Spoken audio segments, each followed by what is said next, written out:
여러분 반갑습니다. 지금부터 진심 본문을 시작하겠습니다.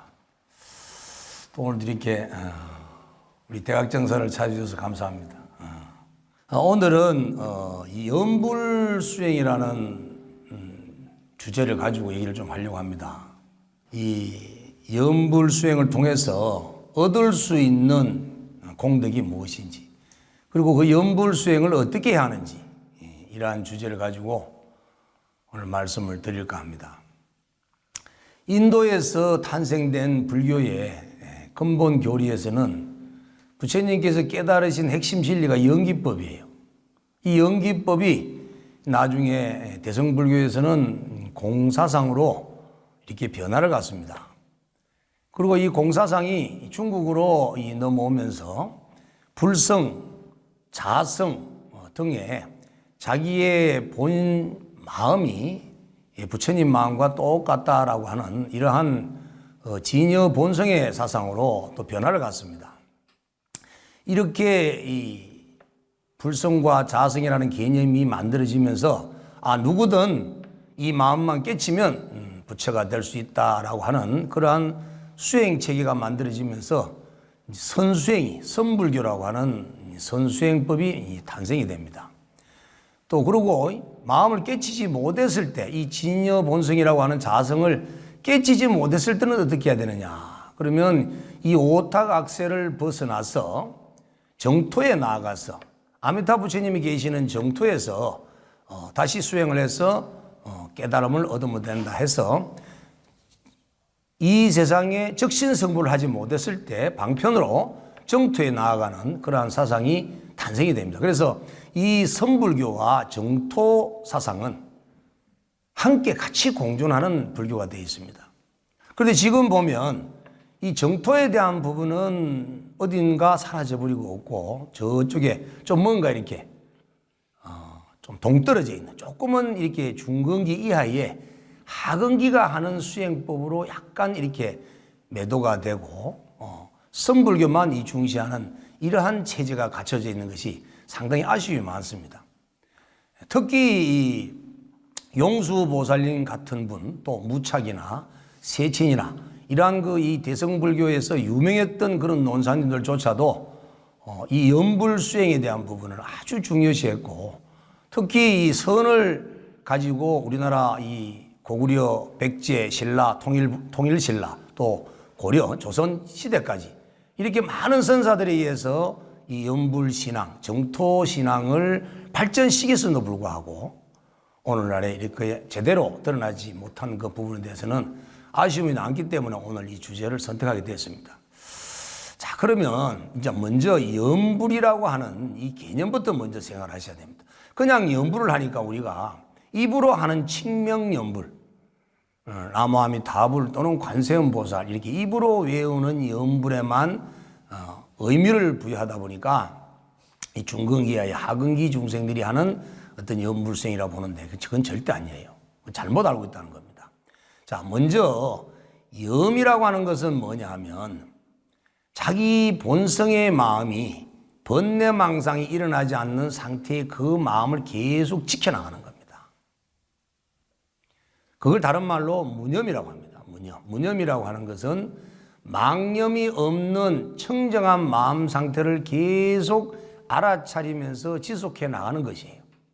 그게 무념입니다. 생각이 없다가 아니고 망상을 일으키지 않고 번뇌를 일으키지 않고 마음의 움직임이 없는 대신에 또렷하게 진여 본성을 그대로 비춰나가는 그런 암만 있는 이러한 상태의 무념이기 때문에 그래서 알지자를 써서 지수행이라고 합니다. 이 주수행을 다른 말로 또 지바라밀이라고 합니다. 이 지바라밀 수행은 일행삼매라고 할 정도로 그만큼 훌륭한 수행이 바로 자기의 진여 본성의 마음을 그대로 지속하는 거예요. 이게 염이라는 거죠. 이걸 보고 발을 정자를 써서 정념이라고 합니다. 정념. 자, 그다음에 불은 뭐냐 하면 방편을 쓸 때 중근기 이하의 하근기 중생에게는 저 서방 정토에 계시는 아미타 부처님을 떠올리는 이러한 보신불을 의미를 두고 있지만 상근계기는 바로 자기의 진여 본성을 일깨워줍니다. 그래서 이미 저 서방 정토라고 하는 것은 바로 자기 자신의 마음의 유심의 세계이고 자기의 진여 본성의 참마음이 바로 아미타라는 거죠. 그래서 이 아미타불 연불을 하는 수행을 한다라고 한다면 자기의 진여 본성을 그대로 놓치지 않고 계속 마음이 끊어지지 않게 지속해 나가는 거예요. 이걸 연불이라고 합니다. 그런데 머릿속에 마음은 온 콩밭에 다가 있고 번뇌망상에 여러 가지 이 덕계에 짓눌려 있는 이러한 파도치는 마음에 있으면서 입만 가지고 칭명연불을 했을 때는 그러한 효과가 일어나지 못합니다. 그래서 이러한 그 연불수행은 후대에 만들어진 것이 아니고 원래 부처님 당시에도 초기 불교 당시에도 이미 벌써 이러한 그 이 연불수행이 많이 나타나고 있습니다. 그래서 경경적 근거를 보면 이 초기 불교의 잡아엄경에도 나오고 정일아엄경에도 이 연불에 대한 수행을 표현하고 있고 특히 용수보살의 대지도론이나 십주비바사론 또 무착의 섭대성론 세친의 무량수경 우빠제사 원생계라고 하는 이러한 논서와 경전들을 보게 되면 이미 벌써 초기 때부터 대성이 이를 때까지 이 연불수행에 대한 그러한 중요성을 강조를 많이 합니다. 그런데 이 연불수행이 이제 시대가 근본불교에서 부파불교, 대성 초기, 중기로 또 이렇게 후기로, 밀기로 이어지면서 이 연불수행은 더욱더 발전을 하게 됩니다. 그럼 오늘날 이 21세기 현대불교에 접하고 있는 우리 불자들 입장에서는 이 연불수행을 상당히 진화된 연불수행을 우리가 해야 되는데 아직도 그 연불수행에 대한 올바른 이해를 하지 못하다 보니까 옛날 원시적 방법으로 이 연불수행을 하고 있다는 거죠. 그럼 처음에 연불수행이 어떻게 탄생됐냐면은 부처님께 예경하고 부처님께 찬탄하고 또 나도 부처님처럼 어떻게 해야 되겠다라고 하는 지열작자, 원할 원자, 이 작원 이렇게 예경과 찬탄과 작원이라고 하는 이 세 가지를 가지고 했던 것이 오늘날 연불수행의 근원입니다. 그럼 예경은 소위 부처님께 절을 올리고 나무불, 나무석가 몰림을 하면서 우리가 아침에 예경할 때 하는 방법과 유사한데 그것은 이제 몸을 닦아 나가는 수행이에요. 그리고 이제 부처님을 찬탄하는 것은 바로 우리의 구업, 입을 정화시켜 나가고 입의 업을 소멸시켜 나가는 이러한 수행으로서 찬탄이 이루어졌고 그 다음에 내 원을 일으켜서 나도 어떻게 부처님처럼 깨달음 얻어서 일체 중생을 구제해야 되겠다라고 하는 이 작원은 바로 우리의 업, 즉 우리의 마음, 생각을 올바르게 이끌어 나가는 수행이기 때문에 결국은 이런 연불수행의 근원 초기 당시에도 예경과 찬탄과 작원은 신구의 삼업을 녹이는 그러한 수행이었다는 거죠. 이런 수행이 나중에 더욱더 발전을 해서 부처님에 대한 이 불신관, 부처님에 대한 가치관이 바뀌면서 더욱더 연불수행으로 나아가는데 그래서 칭명연불에서 더욱더 관상연불 또 제법의 실상을 보는 형상을 보는 관상이 아니라 제법의 실상을 보는 또 관상의 연불 또 더 나아가게 되면 우리 진여본성을 바라보는 이런 실상연불로 바뀌어지고 그 다음에 이러한 연불들은 선불교와 만나면서 화두선이 연불선과 연불의 수행과 융합이 되어서 연불선으로 탄생되는 이러한 형태까지 발전되게 되기 때문에 이 연불수행이라고 하는 것은 상당히 질적으로 뛰어난 것입니다. 그런데 이걸 모르면 우리는 연불수행이 이 하근기 수행을 하근기 사람들이 하는 수행이라 이렇게 생각하기 때문에 쉽게 버릴 수가 있어요. 그런데 선수행을 하더라도 이 연불수행과는 동일해야 됩니다. 왜? 방식이 똑같기 때문에. 우리가 화두를 들고 있는 것이나 또는 고요함을 관찰하는 묵조선이나 아니면 어떠한 부처님의 덕상과 부처님의 모습과 제법의 실상을 대상으로 하는 것이나 그 대상을 통해서 수행을 해 나간다는 사실은 똑같다는 거예요. 그런데 수행이 어떤 대상을 마음속에 정해놓고 그 대상을 계속 지속되게 끊어지지 않게 염을 하면서 바라보는 수행은 똑같은데 무엇이 좋고 무엇이 나쁜 게 있냐는 거예요. 거기에는 집중력이 더 중요한 것이고 관찰력이 더 중요한 것이고 더욱더 자기의 마음이 흐트러지지 않게 만드는 것이 더 중요한 것이기 때문에 다른 방식이 더 중요하지 않다는 거예요. 자, 그러면 석가모니 부처님께서는 이 정일남경에서 어떻게 염불수행을 하라고 일렀는지 한번 살펴봤으면 좋겠습니다. 자, 부처님 이렇게 말씀하십니다. 만약 어떤 비구가 몸과 뜻을 바르게 하고 결가부자 하여 생각을 묶어 앞에 두고 다른 생각이 없이 오로지 부처님을 염하며 열애의 형상을 관하는데 눈에서 떠나지 말아야 한다. 이미 눈에서 떠나지 않게 되면 다시 열애의 공덕을 염하리라. 자, 마음의 상을 앞에 묶어 두고 다른 생각 없이 오직 이 대상의 부처님만을 염하며 내 눈도 함께 떠나지 말아야 된다.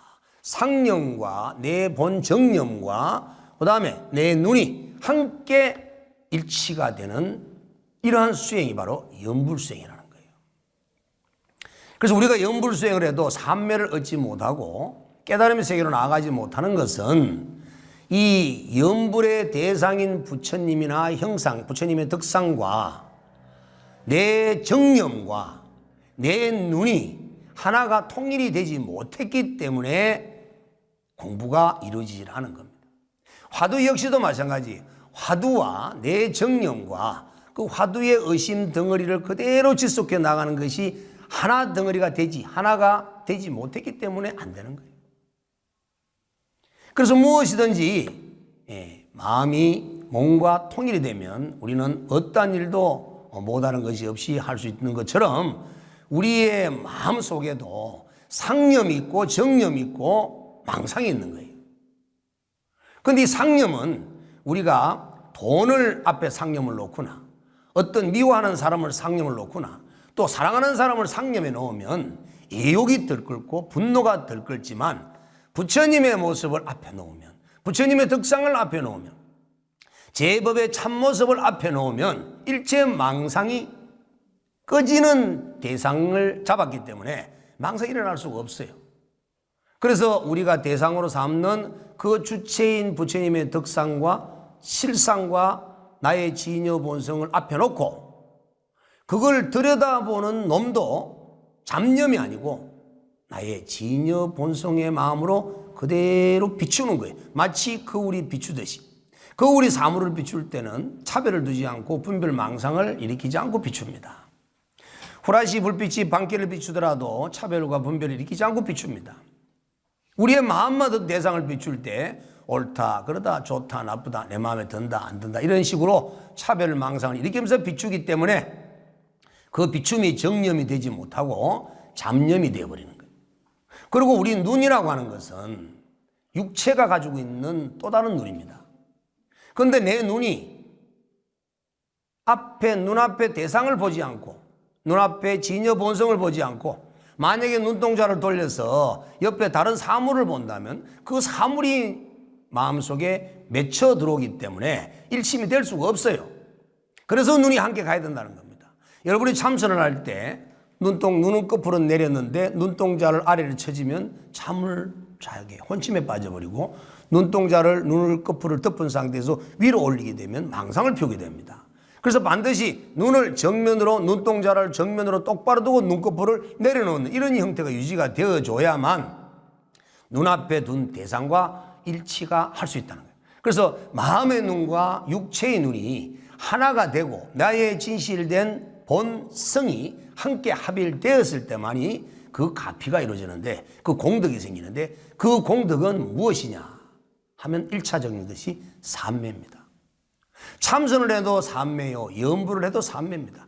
염불을 통해서 얻을 수 있는 것은 삼매인 것이지 물론 천상에 태어나거나 부처님을 칭견하는 견불이나 또는 복덕을 얻는 이러한 가피도 주어지겠지만 염불수행을 통해서 궁극적으로 얻고자 하는 것은 바로 삼매라는 것.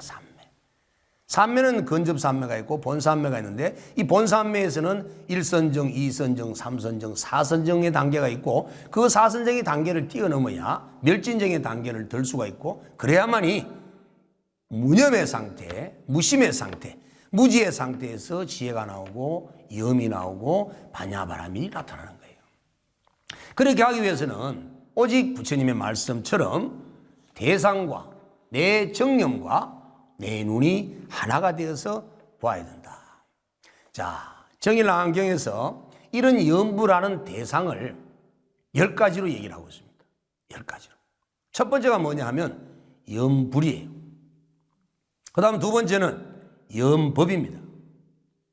세 번째는 염성이고 그 다음에 네 번째는 염계, 염시, 염천 이런 식으로 10가지가 계속 이어지는데 이 10가지 중에서 제일 중요한 것은 염불입니다. 왜냐하면 부처님은 형상이 없죠. 소리가 없죠. 냄새가 없고 맛이 없고 감촉 대상이 아닙니다. 우리 육건으로 분별되어지는 대상이 아니고 육감으로 인식되어지는 대상이 아니에요. 그렇기 때문에 이 부처님은 실상이라고 하는데 상이 없기 때문에 실상이라고 하는데 이 실상을 갖는다면 내 마음이 무념이 되기 때문에 내 마음이 무념이 되면 바로 평온이고 평화고 해탈이고 열반입니다.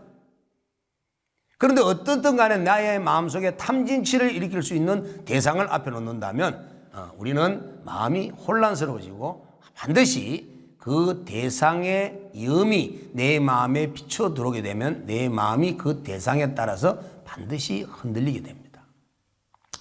여러분들이 지금까지 수없이 경험해보면서 눈을 통해서 아름다운 모습을 보거나 추한 것을 보게 되면 반드시 그게 좋다 나쁘다 생기고 또 마찬가지 좋은 소리와 나쁜 소리를 듣게 되면 좋은 냄새와 나쁜 냄새를 맡게 되면 우리의 마음이 흔들리는 걸 알 수가 있었고 분별이 생긴다는 걸 알 수가 있었고 좋은 것은 집착이 생겨서 그걸 탐착하는 욕망이 일어나고 싫은 것은 버리려고 하는데 버리지 못하면 짜증이 나고 그래서 여러 가지 스트레스가 발생이 됩니다. 그래서 어쨌든 이 대상은 반드시 가장 좋은 것은 부처님이다. 형상이 없는 부처님이다. 그 부처님은 바로 나의 진여본성, 우리 오감 육감으로 인식되지 않는 나의 참 마음이라는 거죠. 자, 그 마음을 대상으로 삼아 놓고 그것을 항상 끊어지지 않게 기억을 해야 됩니다. 우리는 이것 조금 찔끔 생각하다가 저것 찔끔 생각 이러면 안 돼요. 저도 초심 때 공부를 하다가 염불 수행을 하다 보면 이번 한참 염불을 했는데 나중에 되면 엉뚱한 소리를 하고 앉아 입에서 그런 건 허다하게 많이 체험을 합니다. 배고프면 밥 이름 얘기하고 누구 또 이렇게 아름다운 친구 생각이 나면 여자친구 이름이 막 나오고 이러면 염불을 하다가 관성이 바뀌어버려요. 그건 수행해보면 압니다. 그건 왜냐하면 내 마음속에 상념이 올라오면 그것이 내 염불의 대상이 되어버리기 때문에 그래서 정일암경에서 부처님께서 강조하시는 말씀은 상념을 내가 만들어서 정하는 거예요. 그래서 부처님을 정하라는 겁니다. 그 다음에 이 떠올린 대상에 항상 바른 생각을 밀착해야 됩니다. 자, 앞에 부처님을 관세음보살님이든 아미타 부처님이든 딱 떠올려 놓고 또 나의 진여본성을 딱 떠올려 놓든지 딱 정해놓고 거기에 내 마음을 주시하는 밀착형의 마음을 내는데 여기에는 공부를 잘해야지 어떻게 해야지 라고 하는 의도가 들어가 버리면 절대 삼매가 이루어지지 않습니다. 그냥 모든 것을 내려놓고 그 대상을 비추듯이 일체 상념과 의도를 절대 일으키지 말고 그냥 나의 순수한 진여 본성의 마음이 그대로 비추기만 하는 거예요. 어디로? 앞에 대상을. 그러면 앞에 놓은 부처의 대상과 이 비추고 밀착 주시하고 있는 이 정념의 주체나 동일해요. 동일. 그래서 하나가 되는 거죠. 그러면 또 이 육체가 가지고 있는 이 눈 역시도 그 대상을 바라보는데 그 대상은 눈으로 보여지는 대상이 아니잖아요.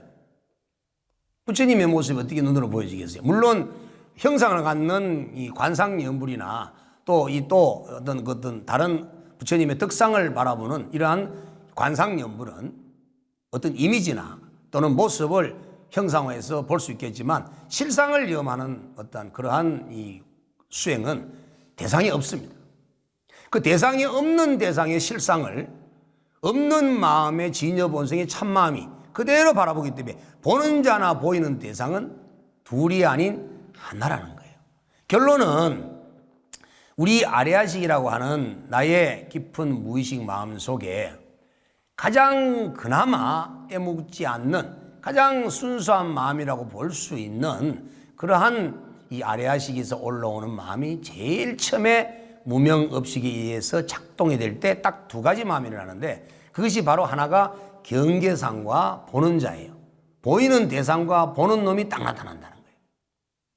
그러니까 그 보이는 대상도 그 놈이고 보는 놈도 같은 놈이에요. 그 자리는. 처음에는 부처님이 아미타 부처님의 형상을 떠올렸고 관세음보살 형상을 떠올렸고 부처님의 덕상을 떠올리고 보는 자가 아직 깊은 참나가 아닌 나지만 그래도 망상 분별을 덜하는 나가 이 대상을 들여다보다가 보면 혼연일체 무심의 경지에 들어가 버리면 보는 자와 보는 대상이 동일한 채로서 또 보는 눈까지도 동일한 채로서 한 덩어리가 되는 순간에 삼매가 만들어지면서 삼매가 이루어지면서 그때 삼매 속에서 눈을 얻게 됩니다. 이 눈을 심안, 마음의 눈이다. 그래서 이 눈을 뜨게 되면 첫 번째 천안이 열리고 또 해안이 열리고 법안이 열리고 부처님의 눈, 불안이 열립니다. 그래서 육체가 가지고 있는 눈과 천안과 해안과 법안과 불안, 이 다섯 가지 눈을 온전하게 갖춘 분이 바로 부처님이세요. 그래서 이런 눈을 갖추어서 하나가 되었을 때 우리는 지혜 통찰을 할 수 있는 경지가 되어서 제법의 실상을 또렷이 알 수가 있고 가공과 법공을 완전히 조합된 융합된 완전한 구공의 상태가 이루어질 수가 있지만 우리는 아직까지 육체의 눈만 가지고 또 천안이 아니라 해안이 아니라 번뇌망상의 눈을 가지고 세상을 바라보기 때문에 이 세상이 있는 것처럼 보이고 나도 있는 것처럼 보이고 이렇게 틀린 보는 자와 틀린 보는 대상이 조합이 되니까 마음속에 나타나는 어떠한 생각과 감정들 또한 전부 다 틀린 생각들이라는 거예요. 그래서 이 연불수행은 이와 같이 어떠한 대상을 마음대로 정하는 것이 아니라 부처님께서 정해준 대상을 분명히 정해놓고 그 대상을 지속적으로 바른 생각을 주입해서 그 정념이 보는 대상과 일치하도록 만들어가는 것이 바로 이 연불수행이고 이것이 바로 삼매에 들어가는 수행입니다. 그래서 연불삼매라고 하는 거예요. 연불삼매. 강경은 삼매가 아니죠. 강경은 해안 통투입니다.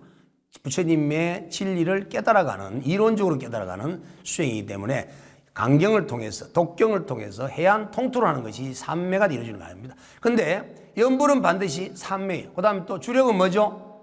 업장소멸이에요. 주력을 통해서 삼매를 얻고자 하는 것 또한 잘못됐다는 겁니다. 그래서 모든 것은 콩을 심으면 콩을 얻고 팥을 심으면 팥을 얻듯이 그 원인은 다른 결과가 있다는 거예요.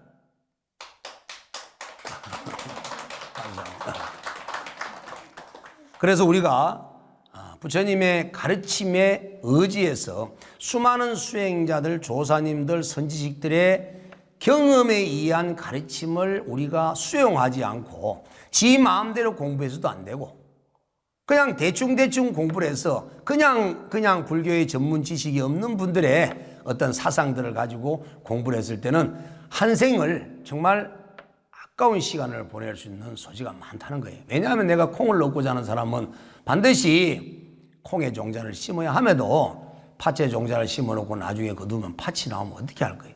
노란 콩을 된장을 못 담는데. 물론 또 기술이 좋으면 또 팥으로 된장을 담을 수도 있겠죠. 그래서 반드시 올바른 수행을 바르게 해야 된다. 그래서 연불수행은 어떻게 하든지 간에 여러분의 대상을 반드시 정해야 되는데 그걸 어디에 대상을 정해놓고 갈 것이냐. 자, 여기에서 많은 또 이론이 있습니다. 자, 어떤 분들은 코앞에 두어라.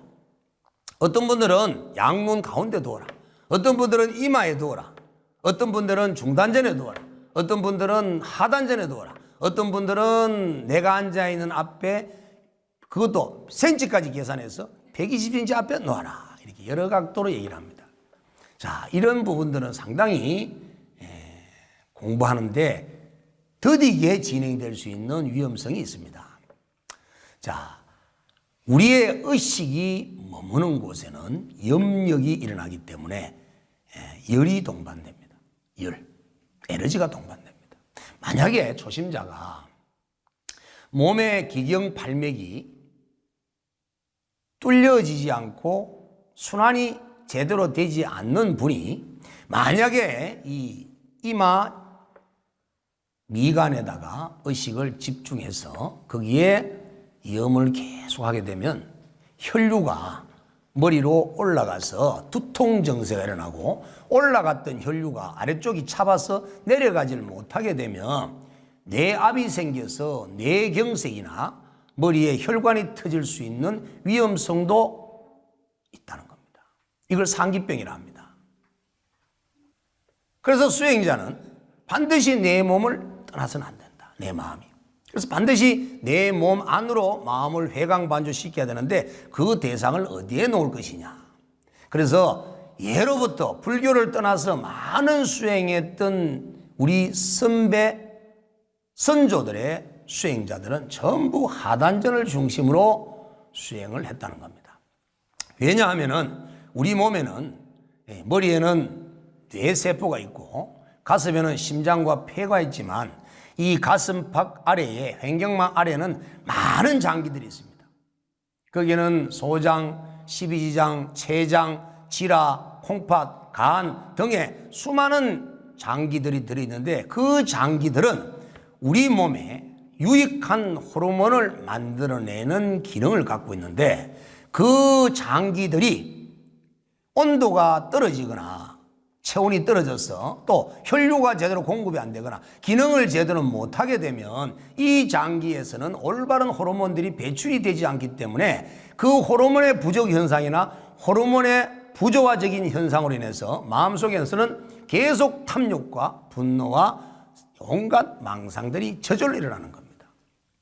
그래서 예로부터 아랫배가 따뜻하면은 만병이 없어지는 건강한 몸으로 된다라고 하는 우리 어른 할머니들의 말씀들을 많이 들어왔습니다. 그처럼 우리 뱃속으로는 혈류가 많이 공급이 돼야 됩니다.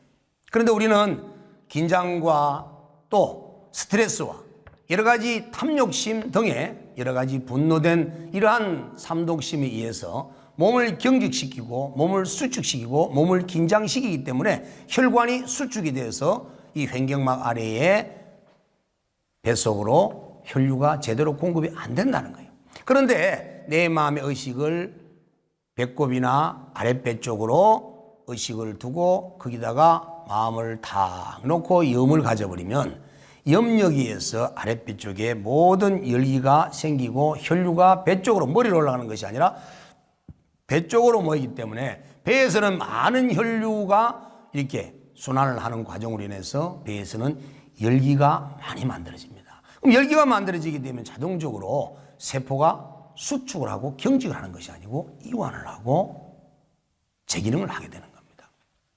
우리 몸에 온도가 1도, 2도만 올라가도 암이 걸리지 않는다라고 하는데 우리 몸을 스스로 이렇게 특히 장기가 많이 있는 곳에 장기들을 온도를 떨어뜨리는 이런 잘못된 수행을 해서는 안 된다는 거예요. 그래서 초심자가 아랫배 쪽에 의식을 집중을 해서 거기에 부처님의 모습이나 부처님의 불상이나 부처님의 덕상이나 내 마음이나 또는 호흡이나 여러 가지 부처님께서 말씀하신 그 대상을 언염화시켜서 배에다가 두고 그 아래쪽을 계속 들여다보는 관찰자 입장에서 수행을 정진하다 보면 자기 자신도 모르게 뱃속으로 많은 혈류가 들어가고 신진대사가 원활하게 돼서 장기들이 재기능을 하면서 혈류가 온몸을 정맥, 동맥을 통해서 순환이 잘 되어서 온몸의 세포들이 재기능을 하게 됩니다. 그러다 보면은 이 몸에서 만들어지는 에너지들이 이제 일정한 자리로 모여지고 모여진 것들은 어느 곳으로 흐르려고 하는 현상이 일어나는데 그때의 현상이 이제는 척추를 타고 머리로 올라가서 얼굴 몸 앞으로 이렇게 내려와서 순환을 하는 현상이 어떤 상황이 만들어져서가 아니라 저절로 된다는 겁니다. 이것은 전문적으로 무슨 기공을 해야 하거나 단전호흡을 해야 하거나 복식호흡을 해야 하거나 어떠한 특별한 조작함이 없이 염불을 배에서 하든 주력을 배에서 하든 어떠한 참선을 배에서 하든 배에서만 언념을 두고 하게 되면 반드시 이러한 현상이 일어나서 저절로 자기 스스로의 몸이 저절로 열려서 저절로 순환되는 이러한 현상이 일어나게 됩니다. 자, 이렇게 되면 우리 몸에서는 이제 많은 에너지가 생성이 되고 그 에너지로 인해서 이제는 대상을 집중할 수 있는 사마타의 힘과 그 다음에 그 대상을 또렷한 분별 망상 없는 상태에서 바라볼 수 있는 힘이 생기는 거예요. 그리고 이미 마음이 고요해진 상태에서 몸이 조화롭기 때문에 몸에서 여러분들이 조화로운 상태가 되면 욕심이 일어나지 않고 화가 생기지 않습니다. 배가 고프면은 밥만 먹고 나면 배고플 때 짜증났던 생각, 어디 마트 가서 뭐 사 먹어야지 하는 생각이 다 없어져 버려요. 그래서 배고플 때 쇼핑을 하면 안 돼. 반찬 가게 가면 안 돼. 이것저것 다 사고 싶어. 근데 밥을 던더니 먹고 가면 살 게 없어요. 그처럼 우리 몸은 밥을 한 끼 배부르게 먹어도 이렇게 욕망이 사라지는데 우리 몸의 호르몬이 올바르게 분비가 돼서 조화롭게 이루어지게 되면 우리 마음은 탐욕은 끊지만 해도 저절로 끊어지고 몸이 이미 행복하고 평화롭기 때문에 분노란 시기나 질투심이 일어날 게 없어요. 몸이 허하고 몸이 부조화가 되고 호르몬이 제대로 나오지 않으니까 짜증이 나고 거지근성이 나와서 탐진치가 생기는 겁니다. 그래서 부처님께서도 마음을 비워서 몸을 조화롭게 만들어가지고 해탈열반을 정득하신 것이지, 예? 부처님께서는 탐욕과 성냄을 일으켜서 몸을 부조화로 만들어서 해탈열반을 정득하신 게 아니라는 거예요. 그래서 부처님께서는 고행을 통해서는 절대 깨달음의 세계를 얻을 수 없다라고 확신했던 이유가 바로 여기에 있는 겁니다. 그래서 우리가 처음에는 이렇게 아랫배에다가 의식을 집중하고 그 밀착 주실에서 계속 관찰하는 수행을 하다 보면 좀 더 수행력이 깊어지면 그 다음에는 중단전에서 관찰하는 수행력이 다음 단계로 일어납니다. 자, 그 다음 단계에서 좀 더 공부를 하게 되면 그때 이렇게 양 눈썹 사이에 있는 이 미간이라고 하는 이곳에 부처님의 미간 백호가 있는 곳이에요. 미간 백호가 있는 이곳에 의식을 집중해서 언념을 가지고 계속 밀착 수행을 하게 되면 이 미간 백호가 있는 안쪽 한 2cm 정도 들어가게 되면 그곳에는 내하수체라고 하는 호르몬을 촉진시키는 화학물질이 나오는 뇌가 있어요. 그리고 그 좀 더 보면은 그 송가체라고 하는 우리 솔방울샘이라고 부르는 우리 몸에 정말 좋은 호르몬들을 만들어내는 그러한 주 기능이 그 속에 들어있습니다. 그래서 충분하게 초심자 때 마음을 안정시키고 번뇌망상을 쉬는 공부를 충분히 해서 그 결과로 에너지가 만들어져서 그 기능이 뚫어져서 중단전에 와서 또 수행을 해서 마음을 좀 더 여과시켜서 탐욕과 성냄과 번뇌망상을 소멸시킬 수 있는 경지가 되었을 때 무념무심이 되었을 때 깨끗한 마음으로 그때 이 미간백호에 청정한 마음으로 비춰보았을 때 이 속에 있는 내하수체나 시상하부나 이 송가체 등의 이 뇌세포들이 재기능을 한다는 거예요. 이 재기능이라는 것은 조화된 기능이라는 겁니다. 우리 몸에 어떤 호르몬이 필요한지, 어떤 호르몬이 넘치는지, 어떤 스트레스 호르몬이 과다한지, 어느 몸에 어느 세포가 어떤 문제가 있는지를 우리 몸에서는, 뇌에서는 전부 판단해서 스스로 자정, 스스로 정화시키고 스스로 생명력을 키워나가는 일들을 여기서 한다는 겁니다. 내 의도와 관계없이. 그래서 우리는 기도 염불수행을 제대로 하게 되면 만병을 다 치료할 수 있는, 암까지도 치유할 수 있는 그러한 가필력이 주어지는 게 바로 무념의 마음과 무심의 마음과 무지의 관찰력으로 이 내하수체가 있는 이 미간백호를 관찰해야 하는 것이지, 아직 공부한 지가 얼마 안 되고 번뇌망상이 많고 성질 내다가 와가 탐욕심 일으키다 와서 앉아가지고 어느 스님이 상단 여기다가 집중하다 해서 여기 집중하니까 생기는 건 열만 생긴 거 얼마나 벌게져가지고 나중에 스님 내 머리가 아파가지고 짜고 좋겠으면 이런 상황이 오는 이유가 바로 때 묻은 마음 갖고는 안 된다는 거예요. 여러분들이 아무리 돋보기를 가지고 있지만 돋보기가 얼룩이 지고 때가 묻어서 시커먼 먹지를 깔아가지고 햇빛을 떼면 이 빛이 만들어지겠습니까? 열이 안 만들어져요. 그래서 돋보기의 퀄리티를 아주 높여서 아주 질 좋은 돋보기와 깨끗한 상태로 만들어서 그 마음의 빛을 딱 가지고 한 곳에 딱 비추었을 때 그곳에는 내 세포가 정말 질 좋은 변이를 일으키는데 얼마 전까지는 중생의 세포로서의 기능을 했지만 이제는 성자로서의 세포로서의 기능을 하는 순간이 온다는 거예요.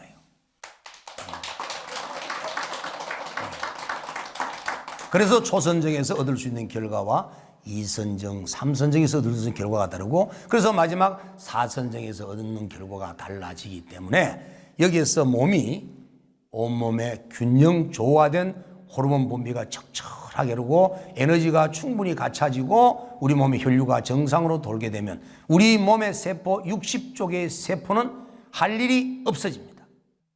그럼 우리 몸에 있는 60조개와 수많은 이런 이 근육세포, 감각세포, 운동세포, 이 뇌신경세포가 전부 다 너무너무 평안한 상태가 되다 보니까 우리 마음속에 의식이 일어날래야 일어날 수 없는 상태가 되기 때문에 저절로 무념이 되고 저절로 무심이 되어서 우리 몸을 더욱더 조화롭게 만들고 조화된 몸은 더욱더 마음을 더 안정을 시켜서 스스로 깨달음의 세계로 몰고 가는 거예요.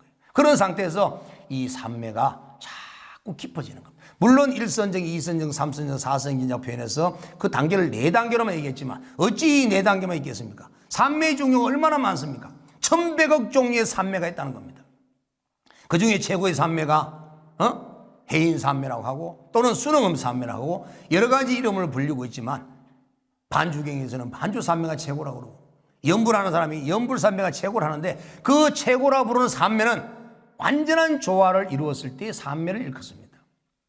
결국은 삼매를 얻자고 하는 것은 뭐냐 하면 내가 누군지를 알고자 하는 거예요.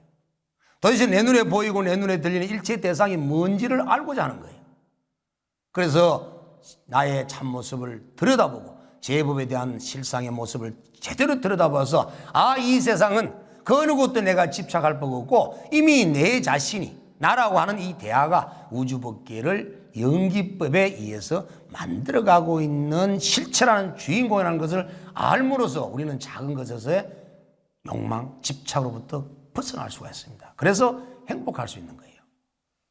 그래서 그 삼매 세계를 들어가려고 그러면 우리는 끝없는 과거 생애 동안에 수많은 삶을 통해서 감각기관을 통해서 경험되어졌던 수많은 아르마리들이 우리 마음속에 전부 종자식으로 저장되어 있기 때문에 그 저장되어 있는 종자는 때가 되어야 알 수가 있습니다.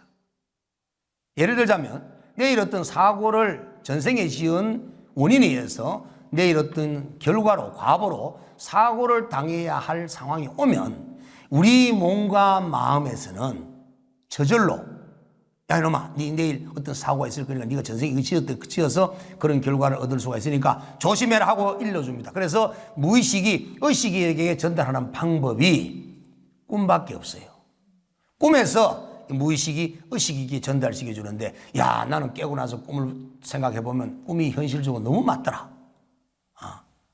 맞다는 얘기는 자기의 무의식 속에 기억을 자기가 알았던 거예요. 그리고 그 알았다는 얘기는 맞다는 얘기는 얼마 되지 않는 기억이라는 거예요. 과거 전생의 기억이. 오래된 기억들은 너무나 숙성이 많이 되어서 다른 형태로 변화되어서 결과가 나타나지만 얼마 전에 내가 지은 인과는 그 원인들은 바로 짧은 시간에 나타날 때는 바로 현상이 비슷하게 나타납니다. 그래서 자기 마음속에 나타나고 있는 무의식의 모든 현상들은 자기가 경험되어졌던 것들이다. 그러면 이 과거에 경험되어졌던 인식되어졌던 그 종자식에 들어있는 모든 경험 정보를 완벽하게 아는 것이 숙명통이라고 하는 거예요. 알아야 됩니다. 뭘로? 마음의 눈을 떠서. 마음의 눈을 떠서 내가 과거에 어떠한 짓을 했고 어떠한 경험을 했는지를 명백하게 알아야만이 앞으로의 미래 세계에 내가 어떻게 연기의 삶 속에서 펼쳐질 것인지를 확연하게 아는 것, 이걸 천안통이라고 합니다. 그래서 결국은 삼매를 통해서 내 자신의 과거와 과거의 인과를 알아서 내 생에 어떻게 살아갈 것인지를 안다면 그 어느 것도 완벽하게 알았을 때는 탐하고 집착하고 뭔가 의지할 것이 아무것도 없는 거예요. 이 모든 것이 전부 다 과거생에 지어놓은 원인과 현생에 만들어가는 조건에 따라서 결과가 펼쳐지는 것이기 때문에 우유가 우유로 나올 수도 있고 우유가 요구르트로 나올 수도 있고 우유가 치즈로 나올 수 있는 것은 원인은 하나였지만, 우유라고 하는 원인은 하나였지만 치즈가 될 수 있고 요구르트가 될 수 있고 우유가 될 수 있는 것은 현생의 조건이라는 겁니다. 그래서 우리는 과거에 어떤 것을 했든 간에 지금 이 순간에 내가 최선을 다해서 현생의 조건을 잘 만들어서 질 좋은 우유를 가공시켜서 먹는 것처럼 내 과거생에 어떤 삶을 살았던 간에 지금 이 순간에는 올바른 수행과 기도 정중과 신앙을 통해서 내 삶, 현재의 삶과 미래의 삶을 내가 스스로 만들어서 내가 쟁취하는 겁니다. 그러기 위해서 내가 어떻게 살았는지를 모르니까, 그래서 우리는 수행을 통해서 삼매를 얻어야 되는데, 그래서 그 삼매를 얻는 최고의 방법이 선을 통해서 참선하는 방법과 염불을 하는 수행인데, 참선을 하는 수행은 어렵습니다. 특히 화두나 가나선을 가지고 하는 수행은 과거의 수행력이 적은 분들은 상당히 한 곳의 대상을 잡아서 이 먹고 해나가기가 상당히 어렵다는 겁니다. 그래서 방편으로 이 선을 능가할 수 있을 정도의, 또 선의 결과와 똑같은 삼매의 정과를 얻을 수 있는 염불수행이 탄생이 되게 된 겁니다. 그래서 여러분들께서 그냥 내가 관세음보살, 남아미탑을 이렇게 나무 약사 여러분을 하면서 이렇게 염불하면 좀 불교 신자 수행자로서 조금은 부족하지 않나 이렇게 생각하면 절대 잘못됐다는 겁니다.